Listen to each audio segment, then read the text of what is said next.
말씀을 중심으로 빛나는 너를 위한 하나님의 경고라는 제목으로 우리 같이 은혜를 나누고자 합니다. 먼저 제가 한 사람을 소개해 드리고자 합니다. 이분은 유명한 분이에요. 아마 아시는 분들도 있을 겁니다. 아마 들은 분들도 많을 겁니다. 미국 시카고에서 있었던 실제적인 한 일입니다. 한 3살 여자아이의 장례식이 있었습니다. 3살이에요. 이 아이의 장례식인데 이 아이가 어떻게 죽었느냐 하면 굶어 죽었어요. 그래서 뜻있는 성도님들 함께 모여서 이 아이의 장례식을 치르는데 이 불쌍한 여자아이의 장례식에 남루한 옷을 입고 눈이 충혈되고 가까이 가기 어려운 한 알코올 중독자가 이 장례식에 참석한 거예요. 그리고 이 사람이 장례식 가운데 예배 드리는 때 당연히 기도 순서가 있잖아요. 기도를 하는 틈을 타서 죽은 아이의 신발을 훔쳐서 돌아간 거예요. 도망간 거예요. 이 미국에서는 뷰잉 서비스라고 영화 보면 나오지 않습니까? 관을 열어놓고 다 이렇게 옷을 입히고 신발 신기고 그리고 예배를 드립니다. 이게 뷰잉 서비스, 볼 수 있게 마지막 보는 거예요, 사실은. 그 마지막 옷을 깨끗하게 입히고 신발도 새 신발로 준비를 했을 것 아닙니까? 그런데 이 사람이 기도하는 틈을 타서 이 죽은 아이의 신발을 벗겨서 도망간 거예요. 이 신발이 새 신발이거든요. 사람들이 알아보니까 이 사람이 바로 이 아이의 친아버지였어요. 친아버지였어요. 그런데 이 사람은, 이 아버지는 이 아이의 신발을 가지고 가서 뭐 했겠습니까? 몇 푼 안 되는 그걸 팔아가지고 또 술을 먹은 거예요. 20년이 지난다. 시카고 제1장로교회에서 수천 명의 성도가 모인 은혜로운 부흥 집회가 열렸습니다. 그 집회에서 말씀을 전하던 한 부흥사가 이렇게 말했습니다. 제가 죽은 딸의 장례식에 가서 3살 난 딸의 굶어 죽은 그 장례식에 가서 신발을 훔쳐 도망갔던 쓰레기 같은 인간이 바로 접니다. 만물의 찌꺼기 같은 저를 주님께서 다시 살리시고 하나님의 일꾼으로 삼아 주셨습니다. 그분이 우리를 변화시키는 위대한 살아계신 하나님 아버지십니다. 이 사람이 바로 시카고의 유명한 부흥사였던 멜 트로터 목사님입니다. 폐품같이 불량한 쓰레기 같은 사람일지라도 하나님을 주님으로 받아들이고 난 다음에 그를 통해서 놀랍게 변화되고 아름다운 하나님의 영광을 드러내는 데 쓰임받는 한 사람의 모형이 바로 이 사람이었던 겁니다. 이 글을 인용한 분이 이렇게 마지막 글을 맺습니다. 나 혼자 달려가는 삶은 브레이크 없는 자동차와 같습니다. 결국은 파멸이 기다릴 뿐입니다. 나의 주권, 나의 생각, 나의 소유권을 살아계신 하나님께 드리고 그분을 나의 주님으로 모시고 살아가며 날마다 말씀의 인도하심을 받아 따라가는 삶이야말로 진리의 삶이고 의의 삶이고 거룩한 삶입니다. 이것이 바로 생명으로 들어가는 첫 걸음입니다. 라고 이 이야기를 인용을 하고 있습니다. 여러분, 사람은 잘 안 변합니다. 우리가 알잖아요. 심리학자들은 공통적으로 말합니다. 사람의 나이가 30살이 지나고 나면 거의 변하지 않는데 사고방식이 굳어집니다, 사실은. 그런데 사실 30살이 아니라 3살 난 애도 보면 자기 고집이 있어요. 자기 고집이 있어요. 자기 고집대로 안 하면 어떻게 합니까? 땡깡 부려요. 다 사람들은 자기 생각이 있기 때문에 잘 변하지 않습니다. 불가능하지는 않지만은 쉽지 않습니다. 그러나 정말 그런 사람일지라도 하나님의 손길이 함께 하시면, 하나님께서 어루만져 주시고 성령께서 함께 하시면 놀라운 기적 같은 변화가 나타나게 될 줄 믿습니다. 이것이 성령의 역사예요. 이것이 사람의 마음의 뿌리를 변화시키는, 사람이 할 수 없는 하나님의 능력이고 하나님의 역사인 겁니다. 히브리서 4장 12절 말씀입니다. 하나님의 말씀은 살아있고, 왜 하나님의 말씀이 살아있겠습니까? 말씀하시는 하나님이 살아계시기 때문입니다. 활력이 있어, 능력이, 전에는 운동력이 있으라고. 하나님의 말씀은 능력이 있는 거예요. 살아계신 하나님의 말씀이 능력이 없겠습니까? 사람의 말도 힘 있는 사람은 말의 능력이 있습니다. 그렇지 않아요. 하나님의 말씀은 살아있고 능력이 있어서 좌우의 날선 어떤 검보다도 예리하여, 좌우의 날선 어떤 어떤 금이 생각납니까? 전 이거를 볼 때마다 수술용 메스가 생각이 나요. 제가 한번 메스를 본 적이 있습니다. 정말 날카롭습니다. 칼이 정말 단단하기가 이루 말할 수가 없어요. 왜냐하면 살을 자르고 뼈를 잘라야 되는 칼이기 때문에 엄청나게 날카로워요. 좌우의 날선 어떤 금보다도 예리하다. 하나님의 말씀이. 그 다음에 혼과 영과 및 관절과 골수를 찔러 쪼개기까지 하면 이게 무슨 뜻일까요? 수술하는 거예요. 찔러 쪼개는 것은 수술입니다. 수술인데 혼과 영과 및 관절과 골수래요. 아무리 명의도 관절과 골수는 수술합니다. 그러나 아무리 뛰어난 의사라도 혼과 영은 수술할 수가 없습니다. 그런데 하나님의 말씀, 살아계신 하나님의 말씀이 어떤 메스보다도 날카로워서 사람의 몸과 마음과 영혼을 새롭게 한다는 뜻입니다. 또 마음의 생각과 뜻을 판단하시는 하나님의 말씀인 줄 믿습니다. 완전한 변화를 말해요. 사람이 말이 변하고 행동이 변하면 변한 거예요, 사실은. 그것도 쉽지 않습니다. 그런데 진짜로 변하려면 사고방식이 변해야 되는 거예요. 그 마음의 뿌리가 변해야 되는 거예요. 그것이 바로 마음의 생각과 뜻까지도 변화시키시는 하나님의 능력, 이것이 성령의 능력이라고 말씀합니다. 오늘 본문, 읽은 본문 두아디라 교회에 주시는 말씀이죠. 빛나는 나를 위한 하나님의 경고. 세 번째 시간이죠. 하나님께서 우리에게 경고를 주시고 말씀하시는 이유는 빛나는 나를 세우기 위해서. 그래서 뭐라고 말합니까? 계시록 7교회마다 말씀하시죠. 귀 있는 자는 성령이 교회들에게 하시는 말씀을 들을지어다. 제가 자주 말씀드리죠. 성령께서 깨닫게 해주신 이것이 기적입니다. 성령께서 우리 귀를 열어주시고 눈을 열어주셔야 정말 이 말씀을 들을 수가 있게 되죠. 오늘 본문을 통해서 세 가지를 생각해 보고자 합니다. 첫 번째는 이세벨이라는 이름이 나오고, 두 번째는 회개하라, 회개할 기회를 주었다. 세 번째는 그래도 회개하지 아니하면, 결과입니다. 만일 회개하지 아니하면 하나님은 어떤 분인가에 대해서 말씀을 합니다. 먼저 20절, 오늘 읽은 본문 맨 앞부분에 나오는 20절에서 이세벨에 대한 말씀을 이렇게 말하죠. 그러나 내가 책망할 일이 있노라. 책망할 이유입니다. 책망받는 이유입니다. 자칭 선지자라는 여자 이세벨을 내가 용납했기 때문이다. 책망받은 이유, 두아디라 교회가 책망받은 이유는 자칭 이세벨이라는 선지자라고 하는 그 여자를 내가 용납합니다. 그리고 그 자칭 선지자라는 여자 이세벨이 잘못한 두 가지를 말합니다. 첫 번째는 그가 내 종을 깨어 행음하게 하고 유혹했다는 것이. 깨었다는 말은 유혹했다. 잘못 가르치고 미혹했다는 뜻입니다. 그래서 내 종들을 음행을 합니다. 두 번째는 우상의 재물을 먹게 하였다. 이것이 이세벨의 잘못된 하나님의 책망받는 행동입니다. 지금 오늘 우리 본문의 두아디라 교회는 사실은 그 앞에 교회가 어떤 교회였죠? 버가모 교회입니다. 두아디라 교회, 버가모 교회, 그리고 에베소 교회는 칭찬과 책망을 겸하여 받는 세 교회죠. 버가모 교회가 책망을 받은 이유는 사탄의 권자가 있는 곳이라고 얘기합니다.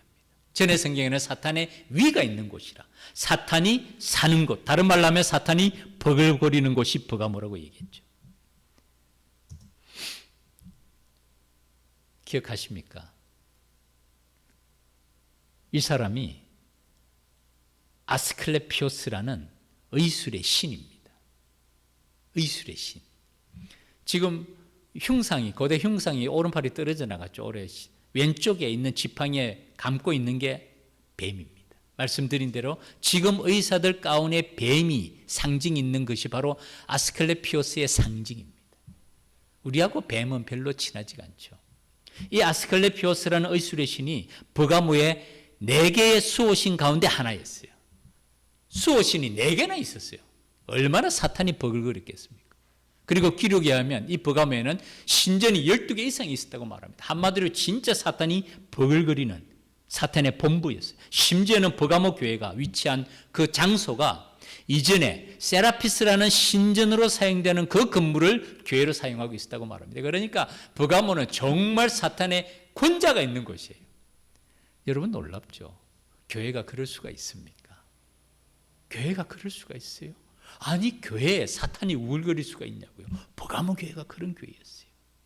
그럼에도 불구하고 버가모 교회가 칭찬받는 이유, 안디바, 내 이름을 굳게 잡았다고 얘기해요. 그냥 느슨하게 잡는 게 아니라 꽉 잡았다는 거예요. 그리고 나를 믿는 믿음을 버리지 아니했다는 거예요. 포기하지 아니하고 배반하지 아니했다. 끝까지 내 이름을 굳게 잡고 나를 믿는 믿음을 버리지 아니한 안디바 칭찬하십니다. 책망은요, 이 사탄이 벅을 부리는 곳에 발람의 교훈을 지키는 자들이 있다. 오늘 말씀드린 이유가 여기 있습니다. 발람의 교훈이 뭐였습니까? 발람이 이스라엘 백성 앞에 걸림돌을 놓았다라고 말하면서 이렇게 설명합니다. 우상 제물을 먹게 하고 행음하겠다. 두아디라 교회와 버가모 교회가 사실은 발람의 교훈을 받은 책망받은 이유는 똑같습니다. 그런데 순서가 달라요. 두아디라 교회는 그가 내 종을 깨어 행음하게 하고 우상 제물을 먹게 했다. 행음이 먼저 나오고 우상 제물이 나중에 나옵니다. 그런데 버가모는 이스라엘 백성 앞에 걸림돌을 놓아 우상 제물을 먹게 하고 행음하겠다. 똑같이 우상 제물과 행음인데 버가모는 우상 제물이 먼저 나오고 그 다음에 행음이고, 두아디라 교회는 행음이 먼저 나오고 우상 제물이 나중에 나옵니다. 성경학자들은 말합니다. 버가모는 사탄의 권자가 있는 지역답게 우상 제물이 핵심의 책망의 핵심이었던 거예요. 우상 제물이. 그런데 두아디라는 이 자칭 선지자라는 여자 이세벨이 음행을 유도했다는 거예요. 음행을 가르쳤다는 거예요. 이것이 주님의 책망의 첫 번째 이유라는 겁니다. 그런데 사실은 이 두 가지는 하나입니다. 여러분, 성경 전체에 걸쳐서 하나님께서 가장 미워하시는 것이 두 가지입니다. 첫 번째는 우상숭배예요. 10계명을 보십시오. 제1계명이 뭡니까? 나 외에는 다른 신을 두지 말라. 2계명, 우상을 만들지 말라. 세 번째는 내 이름을 망령되게 긁지 말라. 네 번째는 안식일을 기록하여 거룩히 지키라. 하나님 자신에 대한 거예요. 첫 번째가 우상이에요. 우상. 가장 미워하시는 게 우상입니다. 두 번째가 음행입니다. 사실은 우상숭배를 영적인 간음이라고 말하죠. 하나님 외에 다른 것을 섬기는. 음행은 육체적인 간음을 말합니다. 하나님의 백성다운 삶은, 주님께서 요구하신 핵심은 내가 거룩하니 너희도 거룩하라. 사실은 그래서 이 두 가지는 하나입니다. 그런데 이 두 가지가 두아디라 교회나 버가모 교회에게 주신 말씀입니까? 오늘 이 시대가 어떤 시대입니까? 한마디로 말하면 거룩함이 사라진 시대예요. 물질 만능주의, 외모지상주의, 다양한 형태로 나타나지만 이 시대 가운데서 오늘날 교회, 하나님의 백성들 가운데서 발람의 교훈과 거짓 선지자, 자칭 선지자라고 말하는 이세벨의 잘못된 가르침이 그때만의 얘기가 아니에요. 오늘도 우리의 삶 속에 거룩함이 간직되고 있는가, 이것을 우리에게 말씀하십니다. 그리고 이세벨이라고 말할 때 이 이세벨은 역사적인 인물입니다. 열왕기 상하에 이세벨에 대한 자세한 이야기가 나옵니다. 이세벨이 있었던 시대가 아합 왕, 아합의 아내였죠. 그리고 그때가 엘리야 시대였습니다. 기록에 남아있는 아합의 모습입니다. 아마 동전, 그 당시에도 이 주화가 있었으니까 동전에 새겨진 아합의 모습이에요. 어떻습니까? 굉장히 선하게 생겼습니까? 잘생겼습니까? 아합은 남북 이스라엘 역사를 통틀어서 가장 악한 왕이 이 사람이었어요. 이미지가 그래서 그런지는 몰라도 그런 생각으로 보면 그렇게 보이지 않습니까?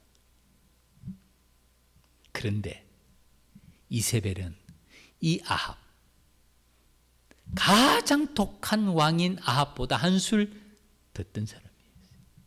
이유가 있습니다.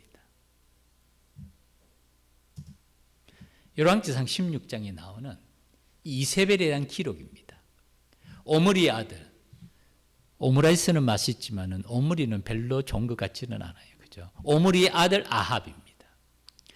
그의 이전의 모든 사람보다 여호와 보시기에 악을 더욱 행하여, 역사상 이런 인물이 연산군보다 아마 한 10배 정도는 더 독했던 것 같아요.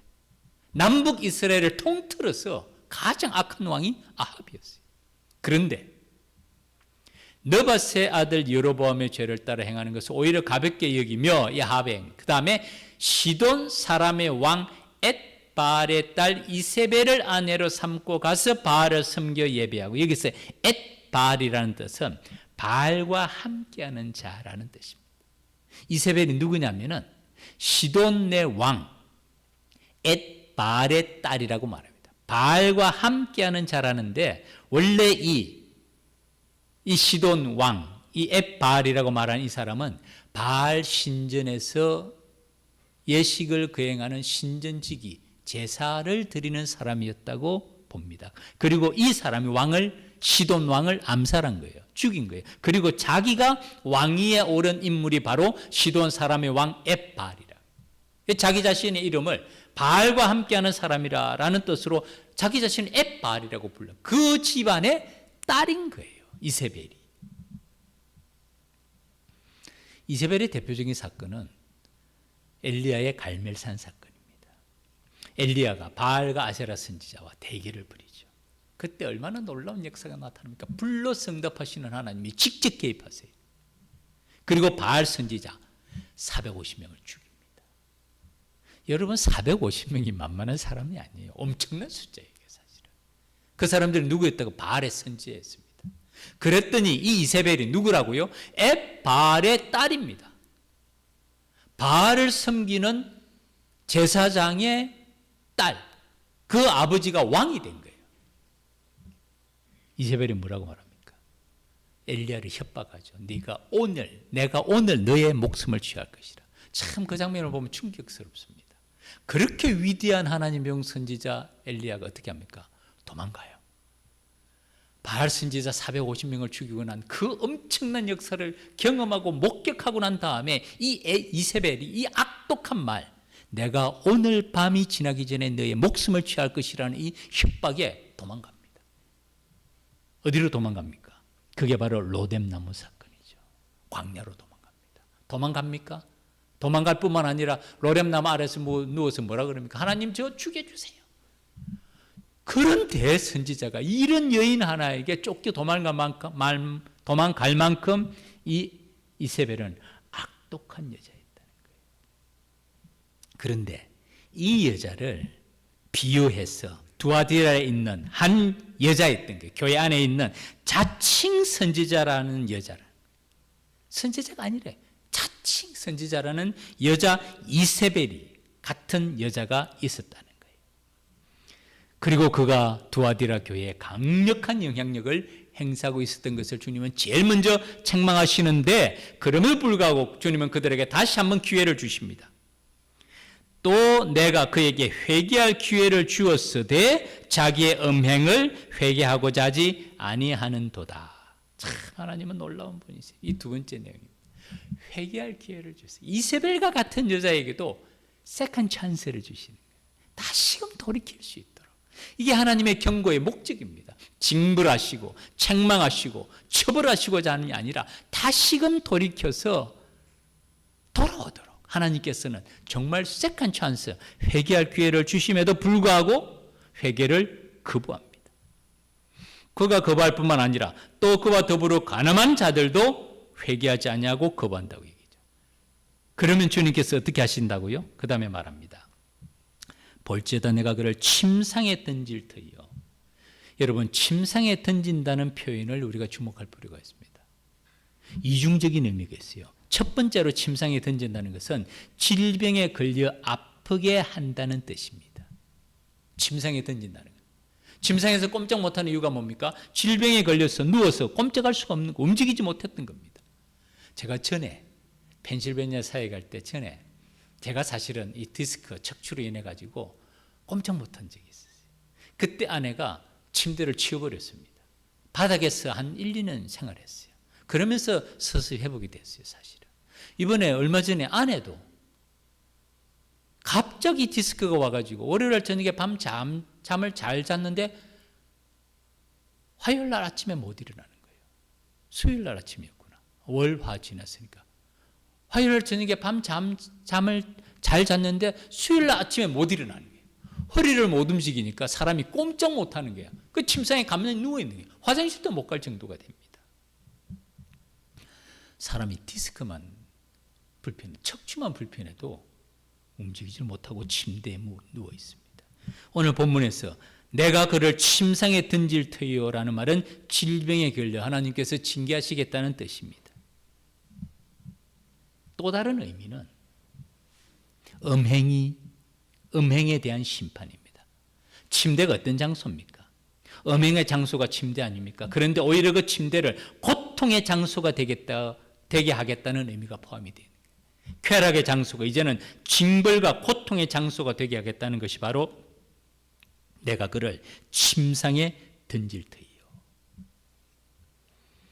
또 그를 따라서 가늠하는 자들에게도 큰 환난 가운데 던지고 그 다음에 말씀, 또 내가 사망으로 그의 자녀를 죽이리니. 이 말씀에는 조금 역사적인 사실을 한번 점검해 볼 필요가 있습니다. 이세벨이 아합과 함께 엄청난 악정을 베풉니다. 아합보다 한술 더 뜬다고 말씀드렸죠. 이 아합의 가문이 이세벨이 그리고 그의 자녀가 열왕기 상하에 기록이 되어 있어요. 나중에 어떻게 되는 줄 아십니까? 처참하게 돼요. 놀라운 것은 아합이 그런 악행을 저질렀지만 아합이 왕위에 있었던 기간은 22년이에요. 놀랍습니다, 여러분. 하나님께서 우리가 하나님의 불순종하고 죄를 짓는다고 해서 당장 하루아침에 결판 내시는 게 아니에요. 정말 하나님은 오래 참으세요. 22년을 아합이 왕위에 있습니다. 긴 기간입니다. 그러나 끝이 있죠. 아합이 전쟁 중에 죽습니다. 그 다음에 그의 첫째 아들 아하시아가 왕이 되는데 이 아하시아도 2년 만에 죽습니다. 병으로 죽습니다. 그래서 둘째 아들 요람이 왕이 되는데 12년을 왕위에 지냅니다. 그런데 결국 그의 신하였던 군대 장관이던 예후가 요람을 죽입니다. 그러니까 아합이 죽고 난 다음에 14년이 지난 다음에 예후가 왕이 됩니다. 예후가 왕이 될 때 이 아합과 이세벨의 가문이 철저하게 죽임을 당해요. 이세벨은 그때 예후에게 죽임을 당하는데 자기의 시녀들한테 던짐을 당합니다. 높은 데서 던져버려요. 땅에 떨어져서 죽는데 나중에 그 시체를 치우려고 가보니까 시체가 없어졌어요. 개들이 와서 먹은 거예요. 엘리야 선지자의 영 그대로 그의 시체를 개들이 먹고 공중의 새들이 먹으라. 이세벨의 시체를 개들이 먹어버립니다. 그 다음에 그 자녀들이 어떻게 되냐 그러면 자녀가 아합과 이세벨의 자녀가 손주까지 다 포함이 되고 70명이 됩니다. 70명이 돼요. 이 자녀들이 예후 왕 때 광주리에 그 자녀들의 머리를 다 담아서 예후에게 갖다 줍니다. 엄청나게 잔인한 일이 생겨요. 이세벨이 왕이 되고 난 다음에 22년 아합이 왕이 되고 그리고 그 첫째 아들 아하시아와 둘째 아들 요람 14년 36년이 지나고 난 다음에 아합의 가문 이세벨의 자녀들의 70명이 다 죽임을 당해요. 엄청난 일이 생깁니다. 이게 바로 역사적인 한 사실이고 오늘 본문에서 또 내가 사망으로 그의 자녀를 죽이리니 이세벨이라는 말 가운데는 이 의미가 들어있는 거예요. 나는 사람의 뜻과 마음을 살피는 자인 줄 알리라. 하나님의 경고, 하나님의 경고의 목적은 우리를 빛나게 하기 위함입니다. 우리에게 행복을 주기 위함입니다. 그러나 그 하나님의 말씀을 끝까지 거부할 때는 오래 참으시는 하나님이시지만은 그 마지막 심판은 준엄하고도 무섭습니다. 사실은 하나님께서는 이런 기회를 주실 때 성령께서 우리의 마음을 돌이켜서 하나님의 말씀을 듣게 하는 이것이 놀라운 기적인 것이죠. 신명기 10장 14절 우리 같이 한번 읽어보겠습니다. 시작. 내가 오늘 내 행복을 위하여 내게 명하는 여호와의 명령과 규례를 지킬 것이 아니냐. 아멘. 모세의 말이죠. 하나님께서 우리에게 주시는 말씀의 목적, 경고의 목적이 뭐라고요? 너의 행복을 위하여. 오늘도 우리에게 우리의 행복을 위하여 주님께서는 말씀하시는 분인 줄 믿습니다. 이것을 깨닫는 것이 성령의 역사예요. 이 말씀을 끝까지 무시하고 귀를 기울이지 아니할 때 이세벨의 사건이 엄중한 심판이 있는 거예요. 36년이 지난 다음에 아합이 죽고 첫째 둘째 아들 14년이 지난 다음에 그 자녀 70명에게 임한 엄청난 이 형벌을 포기하는, 끝까지 무시하실 때, 하나님의 말씀에 귀를 기울이지 아니할 때 하나님께서는 내가 너희 각 사람의 행위대로 갚아주리라. 행한 대로 갚아주시는 준엄한 심판이 있다는 말씀이고, 마지막 결론입니다. 마지막 세 번째이자 결론, 하나님은 어떤 분인가에 대한 결과를 말씀하시는데, 바로 23절 맨 마지막, 나는 사람의 뜻과 마음을 살피는 자인 줄 알지라. 이 표현은 매우 중요한 표현입니다. 요한복음에는 하나님께서는 자기 자신이 누구신가를 나는 누구이다 라는 표현이 7번이 딱 등장해요. 요한복음의 구조입니다. 첫 번째는 나는 생명의 떡이다. 두 번째는 나는 세상의 빛이다. 여섯 번째는 나는 길과 진리와 생명이다. 마지막 7번째는 나는 참 포도나무다. 이걸 신학적으로 에고 에임이라고 말합니다. 예수님께서 자기 자신이 누구신지를 명확하게 말씀해 주신 7가지 표현이 나는 생명의 떡이다, 나는 세상의 빛이다, 나는 참 포도나무다. 똑같은 표현이 바로 오늘 보면 나는 사람의 뜻과 마음을 살피는 자이다 라고 말씀하시는 겁니다. 그리고 주님께서는 사람의 마음과 살피는 분이시기 때문에 내가 너희 각 사람의 행위대로 갚아주신다. 주님의 말, 칭찬할 것은 칭찬하신다는 거예요. 주님께서 에베소 교회, 서머나 교회, 버가모 교회, 두아디라 교회, 사대 교회, 라오디게 교회, 필라델피아 교회 다 칭찬할 것 간과하지 않으세요. 다 칭찬하십니다. 조목조목 칭찬해 주세요. 그리고 책망할 것은 분명하게 책망하세요. 오늘 두아디라 교회, 너의 음행과 우상 숭배, 이 잘못을 회개하라고 준엄하게 책망하시는 것이죠. 그리고 주님은 각 사람의 행위대로 갚아주신다고 말씀합니다. 여러분, 성령의 은혜가 뭘까요? 성령의 역사가 뭘까요? 이 하나님의 말씀이 아까 읽은 대로 우리의 행복을 위하여 하시는 여호와의 말씀과 규례라는 것을 깨닫고 내 마음속에 간직하고 그 말씀이 하나님의 지혜와 하나님의 능력과 우리를 인도하시는 말씀이라고 생각되는 그것이 하나님의 놀라운 은혜인 줄 믿습니다. 보혜사 성령의 역사가 바로 이겁니다. 요한복음에서 보혜사, 곧 아버지께서 내 이름으로 보내실 성령, 그가 하시는 일이 모든 것을 가르치고 모든 것을 생각나게 하시는 거예요. 다른 말로 하면 무슨 뜻이라고요? 깨닫게 하시는 거예요. 아, 하나님의 말씀이 나의 행복을 위한 말씀이구나. 하나님의 말씀은 살아있고 운동력이 있고 우리를 변화시키고 수술하는 능력의 말씀이구나. 하나님의 말씀이 내 지혜보다 훨씬 높은 지혜구나 라고 깨닫는 것이 이게 성령의 역사입니다. 그리고 이런 성령의 역사하심으로 하나님의 말씀에 깨달음 있는 사람에게 주님께서는 27절이죠. 평안을 너에게 끼치노니 나의 평안을 너에게 주노라. 너희는 마음에 근심하지도 말고 두려워하지도 말라. 이것이 하나님의 백성들에게 주신 하나님의 놀라운 은혜의 말씀이죠. 혹시 여러분 우리 금단 신도시 주변에 제가 지난번에 이 광고는 보여드렸습니다. 금강장군이 왔대요. 점 잘 보는 곳이랍니다. 신이 내렸고 미래를 예언할 수 있다는 인천 금강장군에 대한 현수막이 지난번에 제가 한번 보여드렸죠. 그런데 요 근래는 이게 더 많아졌다는 거 아세요? 갓 신내린 애동제자 해월궁이 있대요. 신점 0.4주를 시원하게 잘 풀어드리고 예약이 필수랍니다. 이 현수막은 여러 군데 붙여져 있어요. 여러분, 사람이 점집에 가는 이유가 뭘까요? 불안하기 때문에, 두렵기 때문에. 그래서 점집에 갑니다. 점집에 가는 사람이 많을까요? 적을까요? 요즘 우리 잘 안 가서 잘 모릅니다. 우리는, 그죠? 생각보다 많아요.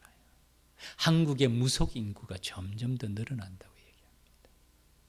왜 점집에 갈까요?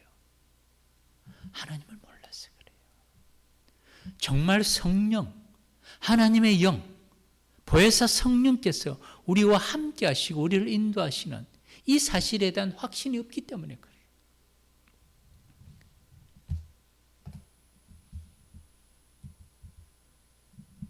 주님이 주시는 평안, 나의 평안을 너에게 주는데 이것은 세상이 주는 것과 같지 아니하리라.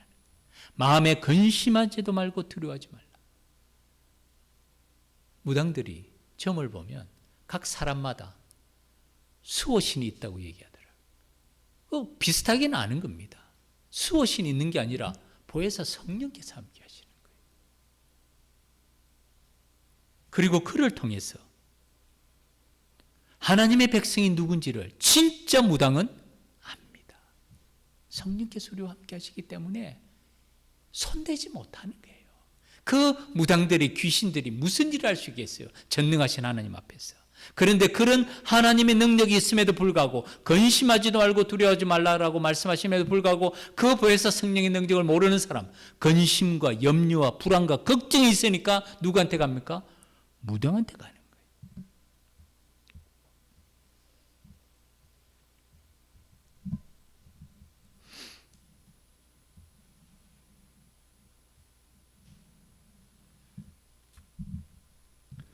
말씀을 맺겠습니다. 히브리서 4장 11절. 하나님의 말씀은 살아있습니다. 왜냐하면 살아계신 하나님의 말씀이기 때문입니다. 활력이 있습니다. 능력이 있다는 말씀. 그리고 이 말씀이 우리를 수술합니다. 날카로운 메스보다, 좌우의 날선 어떤 금보다도 예리합니다. 완전히 사람을 변화시키는데 관절과 골수를 찔러 쪼개기까지 할 뿐만 아니라 혼과 영과 및 관절과 골수를 사람을 뿌리로부터 정말 완전히 변화시키고 마음의 생각과 뜻을 판단하시는 분이라고 얘기합니다. 이 말씀을 통해서 성령의 역사하심으로 먼저는 우리가 변화되고 우리의 가족들이 변화되고 우리의 이웃이 변화되고 이 사회와 국가가 변화되어서 하나님의 나라와 그 이름을 위하여서 하나님을 기쁘시게 하며 하나님의 칭찬받는 백성으로 주님은 오늘 우리에게 기회를 주시는 거예요. 찬스를 주시는 거예요. 하나님을 기쁘시게 하는 칭찬받는 주의 백성이 되라는 말씀입니다. 말씀드렸잖아요. 주님께서 책망하는 이유는 벌하시기 위함인 게 아닙니다. 회개할 기회를 주시는 거예요. 오늘 이세벨과 그를 따르는 자들에게 회개할 기회를 준다고 말씀하셨어요. 그럴 때 성령께서 우리 마음을 어루만져 주셔서 다시 한번 말씀을 통해서 우리가 변화를 받아 우리 행동을 돌이키고 하나님의 칭찬받는 하나님의 기쁨이 되는 이 시대에 주님의 백성들, 보배롭고 존귀한 주의 백성들이 되기를 주님 이름으로 축복합니다. 기도드리겠습니다. 하나님 아버지, 오늘도 말씀하시는 주님을 만나게 하여 주시옵소서. 하나님의 말씀이 살아있음을 경험하고 체험하게 하여 주시옵소서. 그 말씀이 우리를 수술하게 하시고 우리를 변화시키게 하시고 그래서 하나님의 칭찬받는 백성으로 이 시대에 하나님의 손에 쓰임받는 보배롭고 존귀한 주의 백성들 되게 하여 주시옵소서. 감사드리며 예수님 이름으로 기도 올립니다. 아멘.